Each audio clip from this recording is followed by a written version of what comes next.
Hi అండి, welcome to Sravani Muddana vlogs. ఎలా ఉన్నారు? ఈరోజు నేను the best side dish aloo methi fry చేస్తున్నానండి. సో ఇది సూపర్ టేస్టీగా ఉంటుందన్నమాట. దీనికోసం ముందుగా ఒక ప్యాన్ పెట్టుకొని అందులో ఒక 3 టేబుల్ స్పూన్స్ ఆయిల్ అనేది యాడ్ చేసుకుంటున్నాను. ఆయిల్ హీట్ అయిన తర్వాత హాఫ్ స్పూన్ జీలకర్ర యాడ్ చేసుకొని కాస్త ఫ్రై అయ్యాక హాఫ్ కప్ వచ్చేసి ఆనియన్ తరిగి యాడ్ చేసుకున్నాను. అలాగే 2 పచ్చిమిర్చి చీలికలు, అలాగే 2 ఎండుమిర్చి, 2 రెమ్మల కరివేపాకు కూడా యాడ్ చేసుకున్నాను.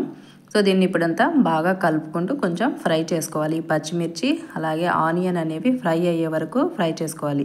సో ఇలా ఫ్రై అయిన తర్వాత ముందుగానే బాగా కడిగి కాడలతో పాటు కట్ చేసుకున్న మెంతికూరని ఇందులోకి 1 కప్ యాడ్ చేసుకుంటున్నాను. సో ఇలా మెంతికూర అంతా యాడ్ చేసేసి దీన్ని బాగా ఫ్రై చేసుకోవాలన్నమాట. మెంతికూరలో ఉండే పచ్చివాసన అంతా పోయేంత వరకు. ఇవి వేగేలోపు ఇంకా ఎవరైనా నా ఛానల్ సబ్స్క్రైబ్ చేయనట్లయితే ప్లీజ్ సబ్స్క్రైబ్ చేసుకోండి. సబ్స్క్రైబ్ బటన్ని ప్రెస్ చేసి పక్కనున్న బెల్ ఐకాన్ని క్లిక్ చేసినట్లయితే నేను చేసే ప్రతి వీడియో నోటిఫికేషన్ మీకు వస్తుంది. మెంతికూర కొంచెం ఫ్రై అయిపోయింది కదా, ఇందులోకి నేను 2 కప్స్ పొటాటో సన్నగా ఇలా కట్ చేసి యాడ్ చేసుకున్నాను. అందులోకి 1 స్పూన్ సాల్ట్, అలాగే వచ్చేసి హాఫ్ స్పూన్ కారము, అలాగే హాఫ్ స్పూన్ పసుపు యాడ్ చేసుకోవాలి. సో అలాగే ఇందులోకి ధనియాల పొడి కూడా 1 స్పూన్ వచ్చేసి యాడ్ చేసుకుంటున్నాను. సో అలాగే ఇంకా హాఫ్ స్పూన్ వచ్చేసి గరం మసాలా కూడా యాడ్ చేసుకోవాలి. ఈ మసాలాలన్నీ యాడ్ చేసిన తర్వాత వీటన్నింటినీ బాగా కలుపుకోవాలన్నమాట. ఈ మసాలాలన్నీ ఆలూకి నీట్గా కోట్ అయ్యేటట్టు ఇలా కలుపుకోవాలన్నమాట.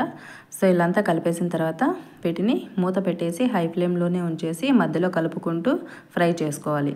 సో ఇలాగా చూసారు కదా, ఇక్కడ ఎంత నీట్గా ఫ్రై అయిపోయిందో. ఇలా మధ్యలో కలుపుకుంటూ ఉండాలి, లేదంటే సో అడుగు పట్టేస్తుంది అనమాట. సో ఇక్కడ చూడండి ఆలూ కూడా ఎంత చక్కగా కుక్ అయిపోయిందో.